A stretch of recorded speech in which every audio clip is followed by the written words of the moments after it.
Hey guys, welcome to the Tars 37, and today I'm reviewing this, which is the Marvel Legends Maverick action figure. So it's pretty cool. We got a nice clear view of him in the box. On this side we have the artwork for Maverick, which looks pretty good. And then on the back here we have a picture of the Maverick action figure, a bio, and some of the other characters. And wait, so yeah, let's open this up. So, here we have Maverick out of packaging, and as you can see, he looks pretty cool. I like how they did his hair back here, so you can kind of see it flowing and wavy. And then you have the black mask with the gold that goes around it and the red eyes. That just look pretty nice. I like how they paint it. Mixed in with the gold there, pretty nice. Got this kind of like angry face. He has this kind of like little mask that you can kind of pull up and put over his like face and regular mask. It doesn't really hold up that well, and as you can see, it's kind of coming off there. I don't really think it's intended to do this, but if you want to pull that up, you can kind of do that, so that's kind of cool. And then you got these wires that stream from the back of his head. They're kind of like this gold fibery with this giant kind of backpack here, and it's got some detailings on it. You know, it's lighter gold and then it gets darker gold, which I think is pretty cool. He's got some silver on the sidearms, so this black and yellow, which looks pretty nice. And he has the same thing going on over here.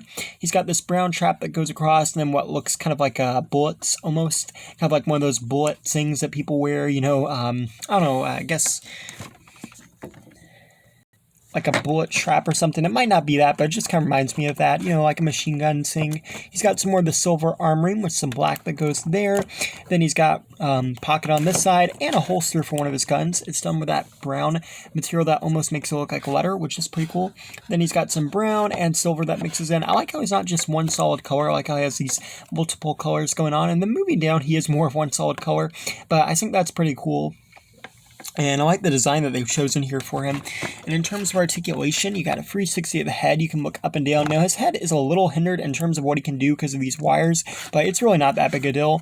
Then you've got a 360 of the arms, swing on the shoulder, 360 there, double joint elbows, 360 at the wrist, and they're on hinges, but they're on the hinges that go this way instead of this way. And that's a lot better for gun characters, like characters that use guns, so that's pretty cool. His torso does move, but again, just like the head, it has problems due to how this is positioned, but I don't really mind it. It likes forwards, backwards, and outwards. You got a 360 at the thigh, you got double joint knees, and the feet move up and down and rotate side to side. So you also have a boot cut there, which is kind of hidden, so that's pretty cool. And as for accessories, you get these two kind of blasters.